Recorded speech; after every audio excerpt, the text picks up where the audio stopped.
Salam mehriban TikTok töyücüler, men size yeniden bir wakan gurrun vermekçi. Bir gelin aýtja, körpe gelinimiz edindik golün şonu diýe, biz gelin edip alanmadan adam, şoň ejesi kakaty dogurlar bize göwnü etmän berjekkä boldular diýe. Gelin alanmaz bäri öýümizde näme üşmelen edilse biz çağırylman marýat diýe. Onuň her gedek gidem dedem ýollaşmam diýe. Sen çağırylmadyk ýerde körüň bamy? Gawryň adaldım diýe maňa diýe her gedek sögüşüp gitýän aman boljan diýe. Onuň diýe men kisan çağam bolduň gelnejem diýe. Uzak berden hem diýen o gutlabam gelen ok diýe gapymyzdan diýe.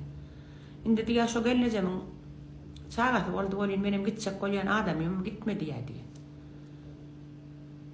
Onuň menem gelnejem gatnaşyna oken sen bilen diýdim, gapyňdan gelen oken.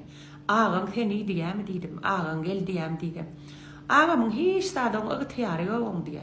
Öýde hemme dady toý edilmelen bolsa, Hudaý ol edilmelen bolsa sadaka berilsem, gelnejem çödýä, gelnejemiň aýalda gollar çödýä. Bizem baryp gapyň agadyna oturup gaýtýatdy, naharyň etli ýerini olur ýalar, sünkünem bizi gemirýär diýe. Indi men şoňa gitmelmi, gitmeldämi diýe gepim keltedi. Aýjygym diýdim, edil özüm bolsama bir gedek baran, iki gedek baran, atam öýüm bolsadam. Ataň ejen aýatda diýri bolsa onu daýra gurrun diýdim. Indi öý şoňky bolýar-da. Çağırylmadyk ýere edil özüme barmadym diýdim. Siz näme diýäňiz?